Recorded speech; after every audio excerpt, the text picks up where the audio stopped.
बिस्मिल्लाहिर्रहमानिर्रहीम, अस्सलाम वालेकुम नाज़रीन। आप लाइव प्रोग्राम देख रहे हैं। मैं इमरान खान हूँ। मौलाना फजलुर रहमान साहब ने अपनी मायूसी पे काफ़ी हद तक काबू पाया है। उस दिन जिस तरह वो गए प्रेस कॉन्फ्रेंस को छोड़कर, उसके बाद मुल्क में जो फ़िज़ा बनी, जिस तरह उन्होंने लॉन्ग मार्च को मुलतवी किया, उसके बाद मीडिया में बाकायदा ये कहा गया कि PDM अपने एजेंडे में कामयाब नहीं हो सकी। इमरान खान साहब को दिसंबर तक हटाना था, फिर जनवरी तक हटाना था, फिर 31 जनवरी की डेडलाइन दी गई कि इमरान खान साहब खुद ही इक़्तिदार को छोड़ दें, नहीं तो हम ज़बरदस्ती घसीट के बाहर निकालेंगे। और उसके बाद 26 मार्च को एक फैसला कुन मार्के का ऐलान किया गया कि ये वो दिन होगा जब बहुत बड़ी तादाद में पूरे पाकिस्तान से लोग इस्लामाबाद जाएंगे और गैर मुंतखब हुकूमत को और सेलेक्टेड को निकाल कर बाहर फेंक देंगे। उसके बाद पाकिस्तान में नए इंतखाबात करवाए जाएंगे। मौलाना फजलुर रहमान साहब ने, पीपल्स पार्टी ने और PDM की तकरीबन तमाम जमातों ने, PMLN ने, सब ने इसके ऊपर बड़ा शद्द और मत के साथ जोर लगाया था। लेकिन फिर वो इख्तलाफात जिसके बारे में मीडिया बहुत देर से कह रहा है, जिसको PDM के लोग नहीं मानते, बल्कि चिढ़ जाते थे जब मीडिया ये कहता था कि ये नहीं हो सकता कि पीपल्स पार्टी रेजिग्नेशन दे, उनका सियासत का अंदाज इसकी नफी करता है। लेकिन वो साबित हुआ कि वो बात जो मीडिया रिपोर्ट कर रहा था वो ठीक है। और अब एक नया बयानिया लाया जा रहा है। ये बताया जा रहा है कि आसिफ अली जरदारी एक बहरूपिये के तौर पे मौजूद थे PDM में, जो एस्टेब्लिशमेंट के लिए काम कर रहे थे। और ये सवाल जब नवाज शरीफ साहब से पूछा गया तो उन्होंने इससे इख्तलाफ नहीं किया, बल्कि उन्होंने इस्बात जाहिर किया। और बाज़ औक़ात आपने जवाब नहीं देना होता, आपने सवाल करवाना होता है और उसके ऊपर सिर्फ एक जेस्चर देना होता है। इसकी मिसाल अगर कोई चाहेगा तो मैं इस प्रोग्राम में, कोई मेहमान कहेगा तो मैं दे भी दूंगा। लेकिन मैं आपको यह क्लियर कर दूं कि अब यह तासुर बनाया जा रहा है कि आसिफ अली जरदारी साहब फौज के मोहरे के तौर पे PDM में मौजूद थे और उन्होंने फौज का काम आसान करने के लिए और मौजूदा हुकूमत को प्रोटेक्ट करने के लिए PDM के रास्ते में रुकावटें डाली। लगातार रुकावटें डालते रहे, लेकिन जब आखिरी मरहला आ गया तो तमाम फायदे कमाने वाले आसिफ अली जरदारी साहब ने PDM को धोखा दिया, उसकी पीठ में छुरा घोंपा और वो मुस्तकबिल में पाकिस्तान तहरीक इंसाफ की एक इत्तेहादी जमात भी हो सकती है। ये सवालात कुछ एंकर्स ने पूछे और इसके मुबहम जवाबात भी दिए गए। मरियम नवाज साहिबा की जो ट्वीट है वो किस जानिब इशारा कर रही है कि सेलेक्टेड को परेशान होना चाहिए क्योंकि एक और मुतबादिल तैयार किया जा रहा है। जबकि मरियम नवाज साहिबा के जो करीबी मीडिया है उसका ये कहना है कि एस्टेब्लिशमेंट की हमायत याफ्ता पार्टी अब पाकिस्तान पीपल्स पार्टी है। यहां से हम बातचीत का आगाज करेंगे और फिर हम इंतखाबी इस्लाहात की तरफ जाएंगे। कुछ इंपॉर्टेंट चीजें हैं जो आज के प्रोग्राम में होंगी। मेरे साथ अली मोहम्मद खान पाकिस्तान तहरीक इंसाफ से स्टेट मिनिस्टर हैं, बहुत शुक्रिया आपका। हमें senator doctor Afnanullah Khan join कर रहे हैं PMLN से, और आप हाल ही में सेनेटर मुंतखब हुए हैं, बहुत शुक्रिया आपका ज्वाइन करने के लिए। सेनेटर आजिज धामरा साहब पाकिस्तान पीपल्स पार्टी से हमारे साथ मौजूद हैं, आपका भी बहुत शुक्रिया ज्वाइन करने के लिए। सबसे पहले डॉक्टर अफनानुल्लाह खान साहब, मुतबादिल तैयार किया जा रहा है, इसका क्या मतलब है? देखिए, अभी किसी हद तक क्या सराई ज़रूर कहा जा सकता है कि पीपल पार्टी ने PDM को छोड़ दिया है, क्योंकि कंक्लूसिव बात नहीं है। मतलब अभी उन्होंने ये कहा है कि हम उनकी CEC का इजलास होगा, उस CEC के इजलास के बाद जो फैसला करेंगे वो फिर PDM के प्लेटफॉर्म पे हमें रिले कर देंगे कि ये उनका फ़ैसला है। तो मेरा ये ख्याल है कि जब तक वो फैसला नहीं आता उस वक्त तक हम कंक्लूसिवली तो कुछ नहीं कह सकते कि पीपल पार्टी ने कौन सी साइड ले ली है। मगर PMLN के प्लेटफॉर्म से मैं ये ज़रूर समझता हूँ कि जब 9 जमातें PDM की एक बात कहेंगी और पीपल पार्टी दूसरी बात कहेगी, तो जमहूरी इक़्तिदार जो हैं वो तो यही कहते हैं कि पीपल पार्टी को हमारी बात माननी चाहिए, और हमने उनकी बहुत सारी बातें इससे पहले मानी भी हैं। तो अब आगे जाके देखते हैं कि मामला जो है वो किस तरफ जाता है। अगर अभी तक देखा जाए तो उन्होंने हमें अभी तक यही कन्वे किया है कि जब वो मीटिंग होगी उसके बाद ही वो फैसला करेंगे, तभी हमें पता चलेगा। लेकिन जहाँ तक मुस्लिम लीग नून की बात है या दीगर पार्टियाँ जो PDM की उनकी बात है, वो हम उस एजेंडे से पीछे नहीं हटे जो हमने एजेंडा ले डाउन किया था, जिसके अंदर हम जो 25 जुलाई 2018 का जो इलेक्शन रेग हुआ वो, और उसके बाद जो दीगर और इलीगल काम हुए वो, उनको जो है हम हाईलाइट भी करते रहेंगे, और जब कभी हमें मौका मिला तो हम जो है उसके ऊपर जो भी कानूनी कार्रवाई है वो भी करेंगे। ठीक है, आजिज धामरा साहब, ये तासुर है कि अगर पीपल्स पार्टी ने यह कहा कि बाकी पॉलिटिक्स के साथ खड़े होकर हम भी रिजाइन करने जा रहे हैं, तो फिर आप एक जमहूरी कुव्वत हैं, वरना फिर आप एक मुतबादिल हैं एस्टेब्लिशमेंट के, और पहले दिन से जरदारी साहब एक मोहरे के तौर पे इस्तेमाल हो रहे हैं रुकावटें डालने के लिए। और ये बड़ा नुकसान पीडीएम की तहरीक को जरदारी साहब ने किया है, और वो एक बैरूपिये के तौर पे मौजूद थे। ये बातें होना शुरू हो गई हैं और ये कहीं भी जा रही हैं, और जो इतलात जरदारी साहब तक पहुंची हैं, जिनका इशारा कमरुज़्ज़मान कायरा साहब ने दिया, और एक वीडियो कन्वर्सेशन भी लीक हुई है शरीफ खानदान की, जिसमें वो कुछ इस तरह के इजहार ख्याल कर रहे थे। जरदारी साहब बेहतर जानते हैं कि उन्होंने क्या सुना और क्या देखा और रद्द-ए-अमल दिया, लेकिन ये सिचुएशन का आपको सामना करना पड़ेगा। अगर आप पीडीएम के साथ चले तो फिर आप जमहूरियत पसंद हैं, अगर ना चले तो फिर आपको ताने सहने होंगे। देखें जी इमरान साहब, पहली बात तो आपने बड़ा तफसीली इंट्रो दिया है। मैं एक बात वाज़ेह कर दूं कि पीडीएम के अंदर जो अभी लास्ट मीटिंग हुई, वो कि इसमें इख्तिलाफ राय एक हवाले से जरूर आया, मगर उसके बावजूद मैं इस बात का इजहार करना चाहता हूं कि मौलाना फजलुर रहमान पीडीएम के कायद हैं, वो बिल्कुल हम उसके अंडर में उस इत्तेहाद का हिस्सा हैं। और दूसरी जानब जब जरदारी साहब एक ऐसी शख्सियत है और पीपुल्स पार्टी एक ऐसी पार्टी है जिसके ऊपर तनकीद जो है वो इस तरह की जाती है कि आगे चल के तनकीद करने वाले जो लोग हैं वो जरदारी साहब के इत्तेहादी भी बनते हैं और ये कहते हैं कि जरदारी साहब की जो सियासत थी वो बड़ी दानिशमंद थी। नंबर एक बात, ये जरदारी साहब ही पाकिस्तान के वाहिद प्रेसिडेंट थे जिन्होंने 18th अमेंडमेंट के थ्रू खुद पार्लियामेंट को कहा कि आप अपने इख्तियारात जो हैं वो मुझसे लें। हालांकि कोई करारदाद नहीं आई थी, बल्कि जरदारी साहब ने खुद पार्लियामेंट को कहा कि आप इख्तियारात ले लें ताकि मेरे बाद आजिज धामरा साहब, इन चीजों के हम मुतरिफ हैं और हम तारीफ करते रहे हैं मीडिया के लोग, ये तारीफ का हिस्सा है। जो लोग जरदारी साहब को तनकीद का निशाना इस पॉइंट पे बनाते हैं ना आज के पीडीएम के इख्तिलाफ पे, तो मैं जरा माजी की झलक दिखाना चाहता था। चलो ठीक है, वो सारा पता है पूरी कौम को, मगर देखें अगर जरदारी साहब और पीपुल्स पार्टी का ये मौकुफ कि हमें इस्तीफा आखिर एटम के तौर पर इस्तेमाल करना था, एटम बम के तौर पर इस्तेमाल करना था, और वो जो फायर है वो हमेशा जो फायर करने वाला होता है वो निशाने को करीब आके और निशाना करता है, हवाई फायर नहीं करता। मिसाल के तौर पर अगर पीपुल्स पार्टी की ये पॉलिसी बिल्कुल प्रो एस्टेब्लिशमेंट थी तो डस्का में जो धुंध थी उसको आज हम किस तरह एक्सपोज कर सकते थे, किस तरह हम जो है वो उस हल्के में दूसरी इलेक्शन करवाना चाह रहे थे।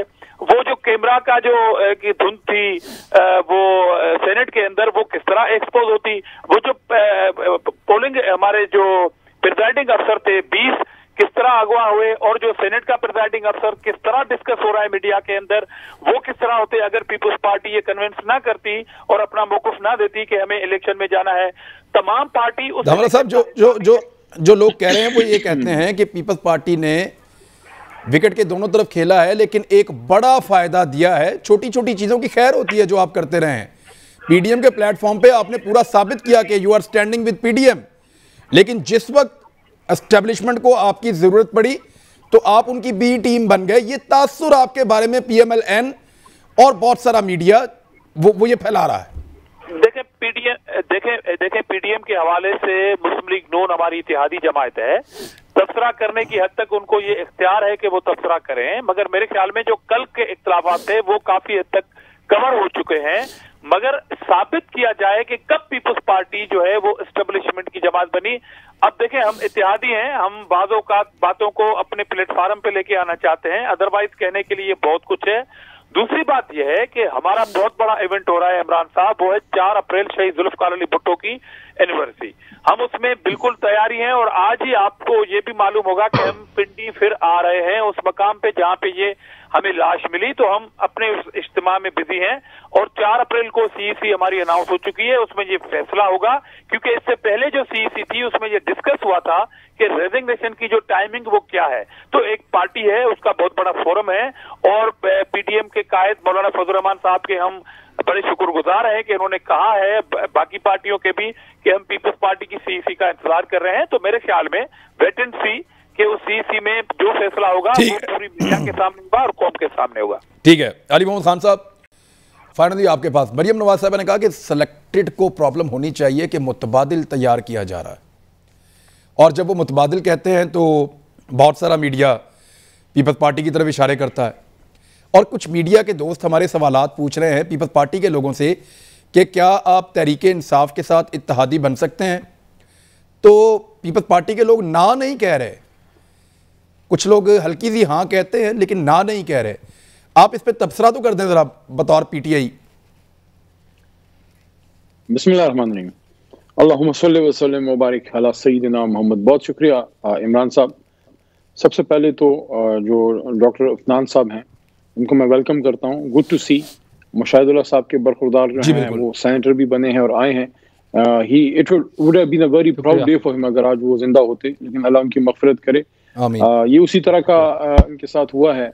मेरे वालिद साहब मेरे इलेक्शन से 2 महीने पहले फौत हुए थे, तो मैं उनको ये कहना चाहता हूँ कि आपके वालिद आप पे बहुत फख्र महसूस कर रहे होंगे, ऊपर से आपको देख रहे हैं, तो अल्लाह ताला उनकी मगफिरत करे। सियासत हमारा सियासी इख्तिलाफ होता है, हमारी जाती दुश्मनियां कोई नहीं है। और मैं दूसरी बात ये कहना चाहता हूँ, देखें इमरान भाई, there is no love lost between Pakistan Peoples Party and Pakistan Tehreek Insaf. आपको शायद याद होगा कि इमरान खान साहब ने जब अपनी तहरीक इंसाफ शुरू की तो खान साहब की ज्यादा तनकीद का निशाना जरदारी साहब ही रहा करते थे।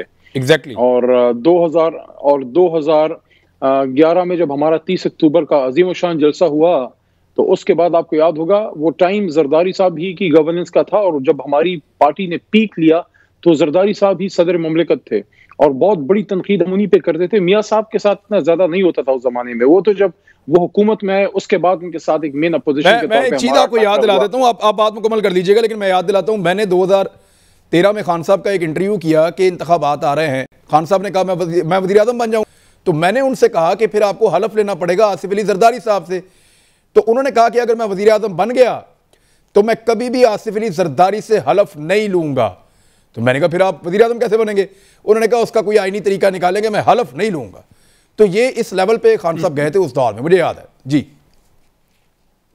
अच्छा, तो मैं ये अर्ज करना चाह रहा था कि तहरीक इंसाफ और पीपल्स पार्टी के बीच में भी उसी लेवल की एक मखासमत है जिस तरह अभी सिंध में हमारी। देखें, तहरीक इंसाफ वाहिद जमात है जो इस वक्त फेडरल लेवल पे तकरीबन हर सूबे में एक बड़ी जमात के साथ हमारी एक पोजीशन है सियासी बड़े इख्तिलाफ की। जैसे सिंध में हम अपोजिशन में हैं और मियाँ साहब की जब हुकूमत थी तो पंजाब में हम अपोजिशन लीडर हमारा था, इस वक्त सिंध में अपोजिशन लीडर हमारा है। और we are eyeing on CM house Khyber Sindh के वज़ीर आला हाउस पे हमारी नजर है, सियासी नजर, और वो होनी चाहिए। और उनको दामड़ा साहब को हमें अप्रिशिएट करना चाहिए कि हम उनको वहां पे इंशाल्लाह चैलेंज करेंगे और एक सियासी माहौल में इंशाल्लाह टाकरा होगा 2023 में। लेकिन मैं एक बात वाज़ेह करके फिर आगे बात लेके चलना चाहता हूँ।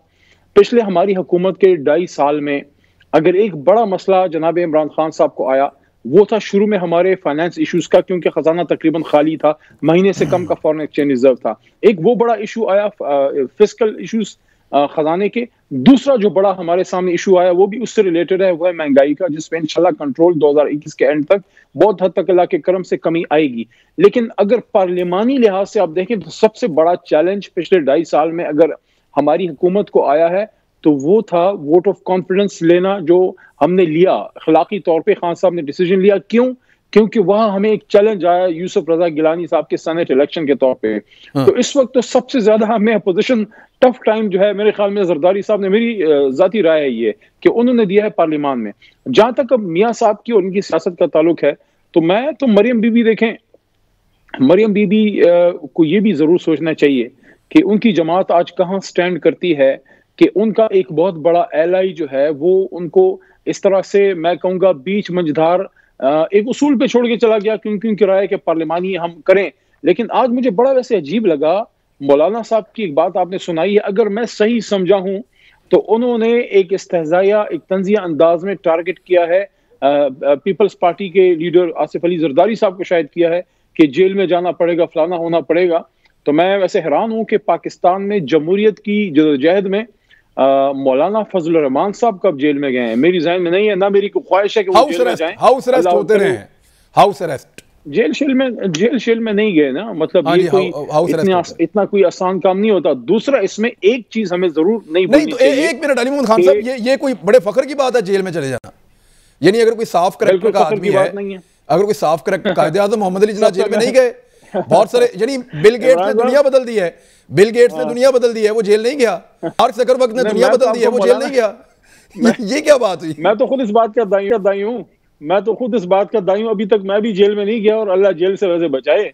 जेल वैसे अगर आप जाएं तो सियासी इश्यूज पे जाएं, जिस तरह नेल्सन मंडेला गए थे, करप्शन केसेस पे जेल में जाना वो भी कोई इज्जत वाला काम नहीं है। लेकिन मैं बिल्कुल आपकी इस बात से एग्री करता हूं कि मोहम्मद अली जिन्ना कायदे आजम जो है वो बड़ा एक कॉन्स्टिट्यूशनल और लॉ अबाइडिंग एक पॉलिटिशियन थे और हमेशा लोगों को कानून तोड़ने से मना किया। लेकिन मैं आखिरी बात अपनी बात समेटता हूं क्योंकि बात लंबी हो रही है कि मोहतरमा मरियम साहिबा शायद भूल गई हैं कि जब मुस्लिम लीग नवाज पे मुश्किल वक्त आया था तो सारा खानदान बाहर था, एक बंदा पाकिस्तान में इनके खानदान का रह गया था जिसने फेस किया था मुशर्रफ साहब को। मेरी कोई हमदर्दी नहीं है हमजा शहबाज से, लेकिन हमजा शहबाज खड़े रहे थे उस जमाने में, ये एक तारीखी हकीकत है। आज हमजा शहबाज इस लड़ाई में किधर खड़े हैं? तो अगर नून के साथ शीन नहीं खड़ी तो आप जरदारी साहब से किस चीज का गिला करते हैं? चले, मैं एक ब्रेक लेने का कह रहा हूं, ब्रेक लेके आते हैं, फिर हम बात करेंगे इस्लाहात। खान साहब ने भी कहा कि कमेटी बनाओ, करो जल्दी से, इकट्ठे बैठे, अपोजिशन को एंगेज करें, इंतखाबी इस्लाहात करें। अब तो गुजर गए सेनेट इलेक्शन, कौन आगे बढ़ेगा, कौन करेगा? ब्रेक के बाद।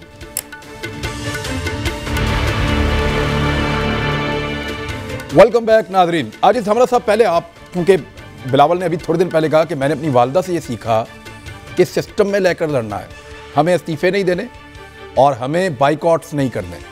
तो अब गवर्नमेंट ऑफ पाकिस्तान ये ऑफर कर रही है कि आइए अब बैठ जाते हैं। सेनेट का इलेक्शन गुजर गया, आपको लगता था पहले जो तजावीज़ आई थी या पहले जो हुकूमत करना चाह रही थी ओपन बैलेटिंग के मामले पे या इंतखाबी इस्लाहात के मामले पे, वो बहुत ताख़ीर से किया और उसमें कोई इंटेंशन थी उनकी कुछ और। लेकिन अब जब वो आपको ऑफर कर रहे हैं, क्या ये वक्त है कि उनके साथ बैठा जाए और बैठकर संजीदगी से इंतखाबी इस्लाहात के लिए, वो बेशक नए हैं, आप तजुर्बाकार हैं, वो हुकूमत में है, आप अपोजिशन हैं, तो मिलकर फैसला कीजिए। देखें इमरान भाई, अभी जो आपने एक लफ्ज इस्तेमाल किया कि संजीदगी से, इशू जो मौजूदा पीटीआई हुकूमत के साथ है वो है संजीदगी का। पीपुल्स पार्टी ने, और उस वक्त पीएमएल-एन के बयान जो है वो भी रिकॉर्ड का हिस्सा हैं, उनके नुमाइंदे यहाँ पे बैठे हैं। पहले तो मैं खुद भी उनको मुबारकबाद देता हूँ कि मुशाहिदुल्लाह साहब मेरे कुलीग रहे हैं सेनेट में, और ये अच्छा एक शुगुन है कि एक पॉलिटिकल वर्कर की फैमिली जो है इन ऐवानों में आ जाए। और दूसरी बात इंपॉर्टेंट ये थी कि पीपुल्स पार्टी, मैंने कहा कि उसके ऊपर तनकीद जो है वो खुले दिल से होती है और बादोकात हम उस तनकीद का जवाब भी नहीं देते हैं, मगर वक्त साबित करता है। तो अगर संजीदगी से हुकूमत वक्त ने इस रियासत, इस मुल्क, इस कौम और उसके इदारों के लिए कोई संजीदगी से कोई रिफॉर्म्स लाने की कोशिश की, तो पीपुल्स पार्टी जो है वो पहले भी हमने कहा था कि आपको याद होगा कि पीपुल्स पार्टी और लीडर ऑफ अपोजिशन ने अपने पहली स्पीचेस में ये बात कही थी। बिलावल भुट्टो साहब ने ये कहा था कि कदम बढ़ाओ इमरान खान, हम तुम्हारे साथ हैं। जरदारी साहब ने कहा था कि 100 दिन का जो आपने एक टाइम फ्रेम रखा है तब्दीली का, वो नहीं हो पाएगा, हम आपको 6 महीने देते हैं और इस मुल्क की इकोनॉमी को बेहतर करने के लिए हम नेगोशिएशन के लिए तैयार हैं। लीडर ऑफ अपोजिशन शहबाज शरीफ साहब ने कहा था कि हम आपसे सीओडी करने के लिए तैयार हैं इस मुल्क की इकोनॉमी के हवाले से। तो ये बातें ऑलरेडी ऑफर की हुई हैं, फ्लोर ऑफ द हाउस की हुई हैं अपोजिशन की जानिब से। अब वो संजीदगी अब तक कहीं नजर नहीं आ रही। और मेरे भाई अली मोहम्मद खान साहब ने कहा कि अब हम कवर कर चुके हैं, खजाना भर चुका है। तो अली मोहम्मद साहब, बड़े एहतराम के साथ मैं कहना चाहता हूँ कि खजाना और टॉप भी हो जाए, मगर बात है आपकी संजीदगी की, आपके रिफॉर्म्स की, बेड गवर्नर्स की, वो आएगी अकल से। अगर वो आप अकल का इस्तेमाल नहीं करेंगे, संजीदगी का इजहार नहीं करेंगे, तो मेरे ख्याल में खजाना फुल होने से कोई आप बुरानों से पार नहीं हो पाएंगे। चले, ये अकल वाला पहलू रखते हैं उनके सामने। लेकिन मैं पहले सेनेटर साहब से एक चीज पूछूं। अफनानुल्लाह खान साहब, देखिए नवाज शरीफ साहब ने कहा ना मिसाके मईशत कर लेते हैं, तो हुकूमत का जवाब आने से पहले मरियम नवाज साहब ने कहा कि मजाक मईशत की कोई गुंजाइश नहीं है। फिर हुकूमत ने कहा कि ये तो ऑफर दे के खुद ही भाग गए हैं। मियाँ नवाज शरीफ साहब किसी और तरह सोचते थे, मरियम साहबा किसी और तरह सोचती थी, शहबाज शरीफ साहब कुछ और करना चाहते थे। ये फ़र्क था थोड़ा बहुत, हर पॉलिटिकल पार्टी में डिफरेंसेस होते हैं, लेकिन हुकूमत के साथ आपके ताल्लुकात का इस पर असर पड़ा। मैं ये जानना चाहता हूं कि आप तो इस सेटअप को रहने नहीं देना चाहते, आप इसको ख़त्म करना चाहते हैं, लेकिन ये सेटअप आपको ये कह रहा है कि आइए इंतखाबी इस्लाहात करते हैं। पीपल्स पार्टी कह रही है कि हम राजी हो जाएंगे अगर संजीदगी होगी तो। पीएमएल-एन क्या इस हुकूमत के साथ मिलकर कुछ इस्लाहात कर सकती है, आईनी इस्लाहात? पहले तो जी मैं शुक्रगुजार हूँ अली मोहम्मद साहब का और दामरा साहब का, उनकी नेक तमन्नाओं और दुआओं का। जहाँ तक आपका सवाल है, मैं देखें इसकी जो मिसाक, इसका नाम है मिसाक पाकिस्तान, और मिसाक पाकिस्तान का सबसे पहले जिक्र मियां मोहम्मद नवाज शरीफ साहब ने। नहीं, मैं किसी और चीज की बात करूं भाई। वो शहबाज शरीफ साहब ने असेंबली में खड़े होकर कहा था, मैं समझ गया कि मिसाक मईशत कर लेते हैं। मैं उसी तरफ आ रहा हूं। तो मरियम ने कहा मजाक मईशत नहीं करना, वो अलग है जी। जी मैं ये वही है Misaq Pakistan, charter of democracy different, Misaq Pakistan is different. Basically ये था कि हम 25 साल का पाकिस्तान का एक एजेंडा बना लें इकोनॉमिक डेवलपमेंट का, उसके बाद रिजीम वगैरह चेंज भी होती रहे, लेकिन जो इकोनॉमिक डेवलपमेंट है वो सस्टेनेबल आपकी जब पॉलिसीज होती हैं तभी आती हैं। तो ये बेसिकली आइडिया बहुत पुराना था। इसको जो है ये इस आइडिया को रीफ्लोट किया शहबाज शरीफ साहब ने कि जी हम चार्टर ऑफ डेमोक्रेसी कर लेते हैं या मिसाक पाकिस्तान कर लेते हैं, जो भी हम एक नया मिसाक करने के लिए तैयार हैं पीटीआई के साथ। और मैं आपको पूरे यकीन दिलाता हूं कि हम बहुत संजीदा हैं इस मामले के अंदर कि अगर कोई इकोनॉमिक एजेंडा रखा जाएगा हमारे सामने, अब जो वेल रिसर्च होगा और ज़मीनी हक़ाइक़ को सामने रखा जाएगा, तो उसको अच्छी तरह पीएमएलएन रिसीव करेगी, ये मैं आपको यकीन दिलाता हूँ। जो मरियम नवाज साहिबा ने जो बात की थी वो बहुत अरसे बाद की थी कि जी आप इस गवर्नमेंट के साथ अभी भी वर्किंग रिलेशन बनाने के लिए यू आर रेडी? नहीं, देखिए मैं जो अगर कोई आईनी तरमीम या कोई एक ऐसी चीज़ ये लाना चाहते हैं, स्पेसिफिक कोई एजेंडा लाना चाहते हैं, तो वो ये ला सकते हैं। अभी इस वक्त तो पीडीएम के प्लेटफॉर्म के ऊपर फैसले हो रहे हैं, तो जो पीडीएम के फैसले होंगे उनको हम फॉलो करेंगे। ये हमारी पेशकशें रही हैं, मगर जैसे मेरे भाई ने भी बात की दामरा साहब ने कि गैर संजीदगी की वजह से जो हमारी पेशकशें थी वो उनको हमारी कमज़ोरी समझा गया, और फिर उसके बाद बजाय इसके कि पॉजिटिवली उसको रिसीव किया जाता, उसके ऊपर हमें जो है वो ताने पड़ते रहे। और देखें अगर आप फैटफ के बिल के अंदर भी अगर जाएं, फैटफ के बिल में अगर इतनी सारी चीजें आ जाएंगी, नैब का पूरा ऑर्डिनेंस आ जाएगा, तो सर वो ताने तो फिर आपने मौका दिया ना उनको। नहीं बिल फैटफ का है, ये बात पीटीआई कहती जी नहीं, ये बात पीटीआई कहती है, हम ये नहीं कहते। फैटफ के ऊपर हमने जो उनसे बातें की थी वो फैटफ से रिलेटेड ही थी। ठीक है, इन्होंने उसको एक्सटेंशन निकाले, कह दिया देखे जी सिर्फ एस्टेब्लिशमेंट के आगे पॉइंट बनाने के लिए कि जी ये जो है नैब की भी बात कर रहे हैं, हालांकि हमने कोई ऐसी बात नहीं की थी। और देखिए दुनिया में कानून साजी करते हुए अगर ऑपोजिशन और गवर्नमेंट एक तरफ आ जाती है या एक पेज पे आ जाती है तो ये एक अच्छी बात समझी जाती है। Bipartisanship is a good thing. तो लेकिन हमारे मुल्क में आप इंतजार कर रहे हैं पीडीएम पे, आप पीडीएम पे कह रहे हैं कि पीडीएम विल डिसाइड कि हम गवर्नमेंट के साथ बैठ के आईन साजी पे, कानून साजी पे क्या करेंगे। पीडीएम के पलड़े में आपने अपना वजन डाल दिया। मैं उस तरफ चला जाऊंगा। देखिए पीडीएम जी मैं उस तरफ ले जाऊंगा। PDM will decide the future course of action. ठीक है, अली मोहम्मद खान साहब, you have to talk to PDM sir. आपको पीडीएम के साथ शुरू करने पड़ेंगे मुज़ाकरात, और उनके साथ बात करेंगे। वो प्लेटफॉर्म आपको बताएगा कि आईनी तरमीम और इस्लाहात पे आपको क्या करना है, और वहां पे आपको पता है कि चेयरमैन जो है वो मौलाना फजलुर रहमान साहब। देखिए अपना इमरान भाई, मैं पार्लियामेंट्री अफेयर्स का मिनिस्टर हूं। पार्लियामेंट में पिछले 2.5 साल से मैंने अपोजिशन से इनके एक एक फर्द से एंगेज किया है, इंक्लूडिंग इनके लीडरशिप, और अपना उसूली मौक़िफ़ पार्टी का नहीं छोड़ा।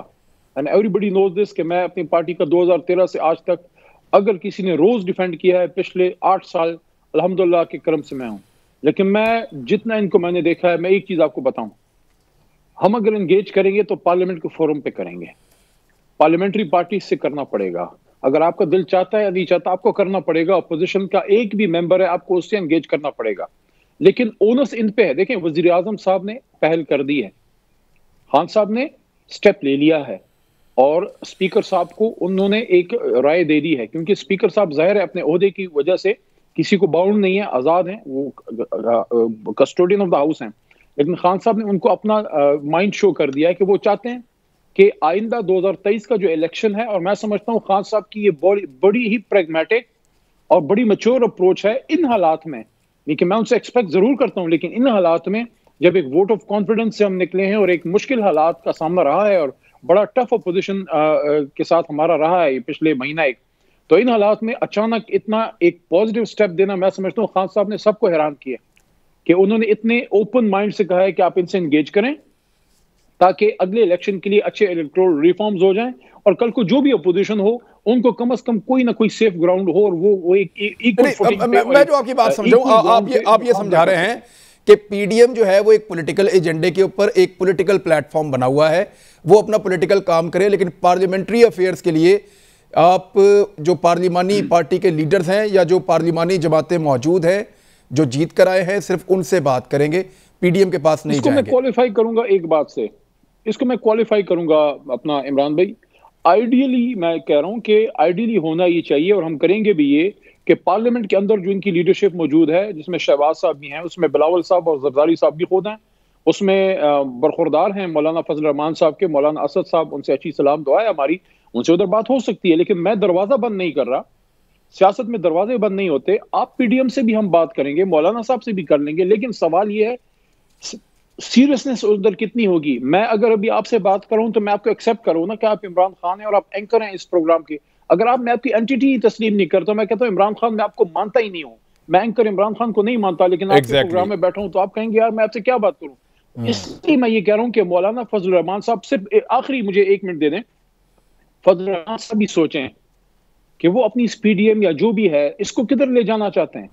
यानी कि पल में तोला पल में माशा नहीं होता, या एक चीज सैंक्टिफाई होती है या सैंक्टिफाई नहीं होती, या एक चीज हलाल है या हराम है। जब आपका गफूर हैदरी साहब और आपके छोटे भाई अता रहमान साहब, और दोनों को मैंने मुबारकबाद दी है जब वो इलेक्ट हुए हैं दोबारा, वो जब इस सिस्टम से आके सेनेट में बैठते हैं फिर सिस्टम ठीक है, और उसी सिस्टम में गफूर हैदरी साहब जब खड़े होते हैं डिप्टी चेयरमैनशिप के लिए फिर भी सिस्टम ठीक है, जब हारते हैं फिर सिस्टम गलत है। तो फजल रहमान साहब जरूर ये सोचें कि लोग उनकी रिमोट कंट्रोल पे, हम तो सवाल ही नहीं पैदा होता है, लेकिन पीडीएम में उनकी साथ बड़ी बड़ी पॉलिटिकल बैकग्राउंड की जमातें हैं। छोड़े पीपल्स पार्टी बड़ी जमात है, नून चलन के साथ एलआई है, ज्यादा क्लोज है, इसमें एएनपी है, एएनपी की बड़ी डेमोक्रेटिक क्रेडेंशियल बिल्कुल है जी, छोटी जमात है एक सूबे की, लेकिन वो इन चीजों पे मौलाना फजल रहमान साहब की बात पे स्टैंड अगर करेंगे तो अपनी सियासत खत्म करेंगे। इसलिए मैं ये कहना चाहता हूं कि अगर आप एक्सपेक्ट करते हैं कि वज़ीर आज़म साहब इतना मैच्योर पॉजिटिव स्टेप ले लिया और हमें डायरेक्शन दे दी है स्पीकर साहब को और पार्लियामेंट को, पार्लियामेंट्री अफेयर्स को, कि आप एंगेज करो, इसके बाद अगर वहां से इस तरह की अप्रोच, मैं आखिरी बात करना चाहता हूं, देखें आखिरी बात, एक जनरेशन जा रही है, they are in twilight of their political life, above 60, above 65। अब ये अफनान साहब आए हैं और यंग लॉट आई है, हमारी पीटीआई में बड़े यंग लोग आए हैं, नून में आए हैं। खुदारा इस यंग जनरेशन का और इस कौम का सोचें जिसकी 60% आबादी यूथ है। खुदा का वास्ता है, आप इस वक्त कौम मखासमत के लिए तैयार नहीं है, वो चाहते हैं डेवलपमेंट हो और आप रिफॉर्म्स करें, लॉ मेकिंग करें और मुल्क को आगे लेके जाएं। खुदा का वास्ता, ये लड़ाई झगड़े से क्या बनेगा। अभी हर जगह पे पीडीएम को नुकसान हुआ है, उन्होंने सुबकी उठाई है, खासकर कल तो मैं समझता हूँ, जो मैं आखिरी बात ऑन अ लाइटर नोट, मैंने इलेक्शन के दौरान ये बात की थी, सेनेट के दौरान जब हमें अल्लाह ने कामयाबी दी, मैंने कहा कि एक थी पीडीएम, तो कल जरदारी साहब ने उस पर मोहर तस्दीक सब कर दी। आए, let's go forward with open mind for Pakistan, for the people of Pakistan, let's make electoral reforms so that 2023 का इलेक्शन कम से कम इससे 100% शफाफ फिर भी नहीं होगा, रियलिस्टिक वर्ल्ड में आए। लेकिन इतनी उंगलियां ना उठें, कर सकते हैं, इतनी उंगलियां ना उठें जितनी हमेशा उठती हैं, कुछ बेहतरी तो आ जाए हर अगले दौर के अंदर। आजिज ज़मरा साहब, पीडीएम के ऊपर जाकर बात रुकती है, और पीडीएम ने आज तक जो आपकी बात मानी है, आप उनको हमेशा सिस्टम के अंदर लेकर आए और उनको कायल किया कि आओ आगे बढ़ जाते हैं थोड़ा सा एक कदम और अगर अपोजिशन को कामयाबियां मिली हैं तो वो पीडीएम के इत्तेहाद की वजह से मिली हैं, यानी ज़िमनी इलेक्शन जीत जाना, सेनेट के अंदर आना, सिस्टम के अंदर उनका स्टेक बड़ा है। आप पीडीएम के अंदर बाकी जमातों को कायल कर सकते हैं कि आओ बैठो रिफॉर्म्स के ऊपर काम करते हैं।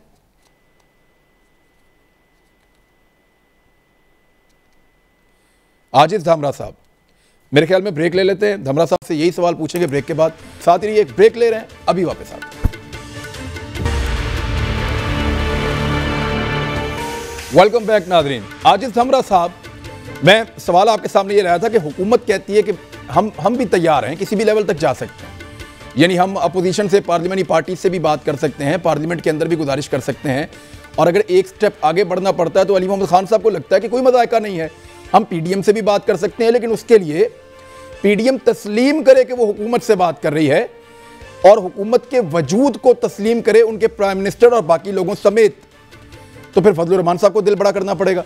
आप पीडीएम को कायल कर सकते हैं अवाम के वसीतर मफाद में कि आइए इलेक्टोरल रिफॉर्म्स लेकर आते हैं, हुकूमत कम से कम हमारे सामने आकर बैठिए, मिलकर उनके साथ बात करते हैं।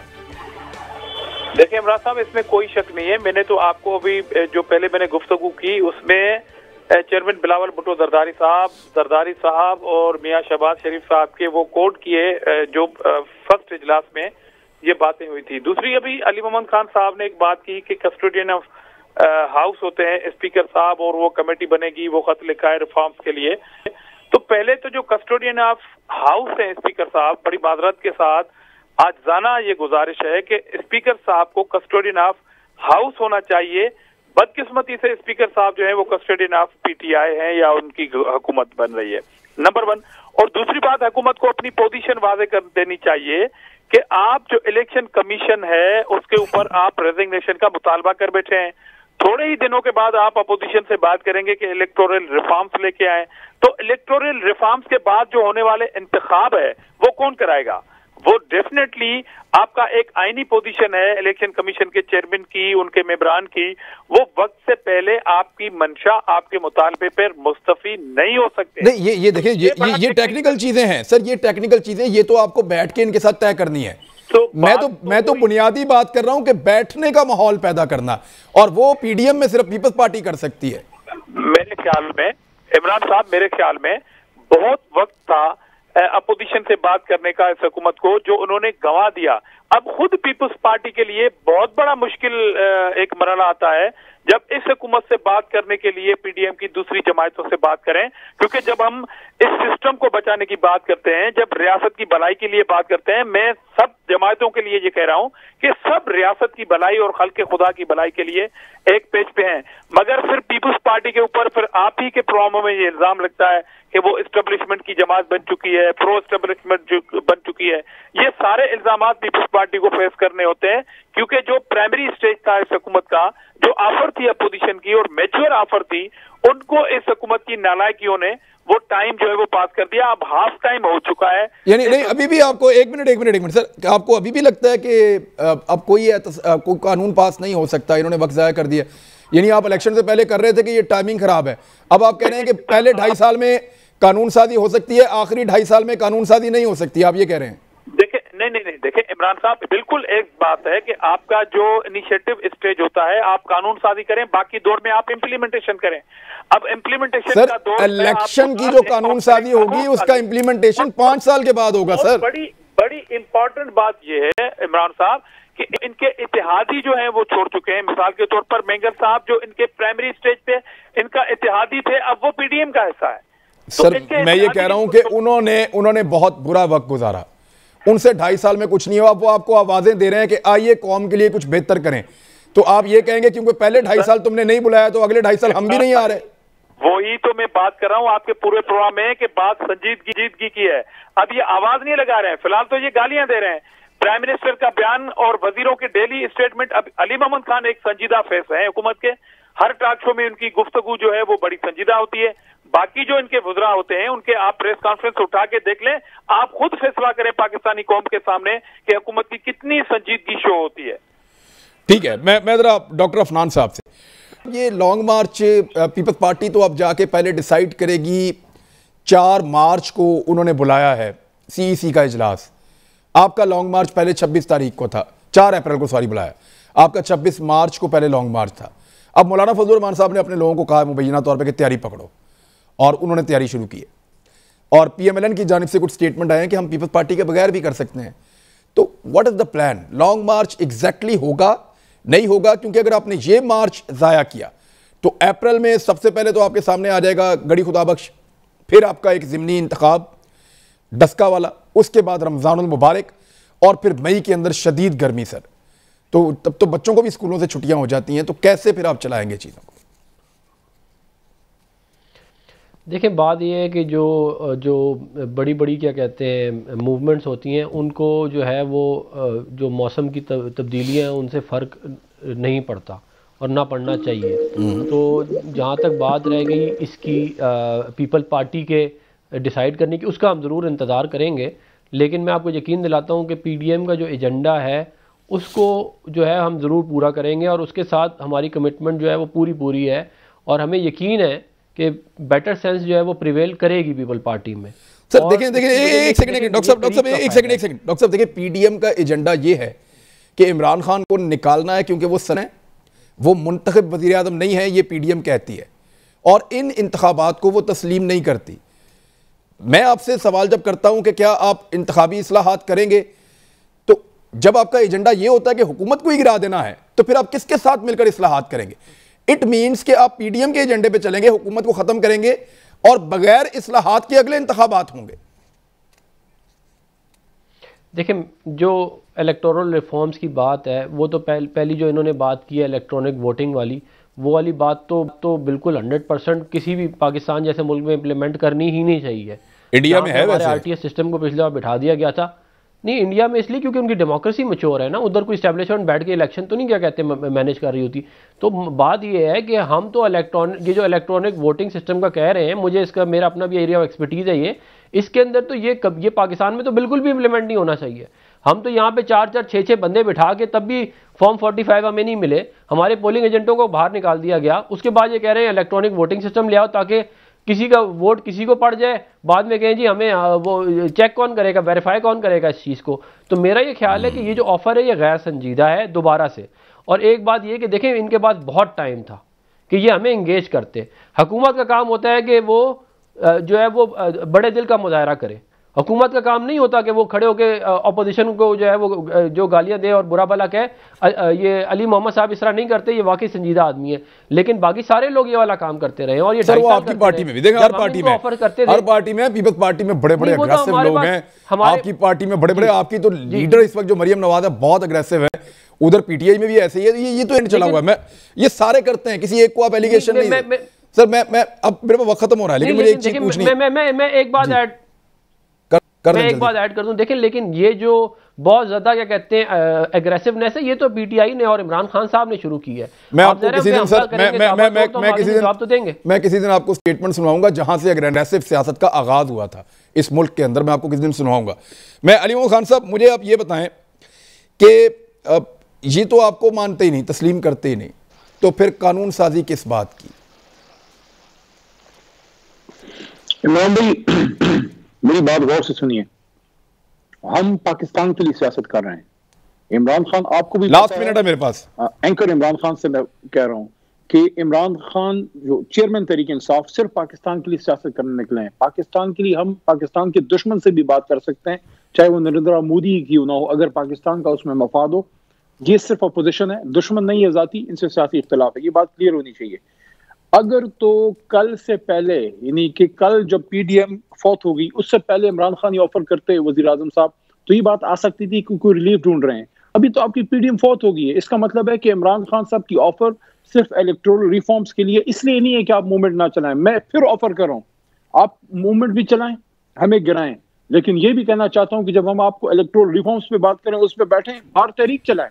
ठीक है, बंदे लाखों, बिल्कुल ठीक है, लॉजिकल है कि नहीं है तब ठीक है, जब तक है मौजूद तब तक अपना रोल प्ले करें, क्योंकि इसकी तनख्वाह भी मिलती है और इसके लिए लोगों ने सबको इलेक्ट करके भेजा है।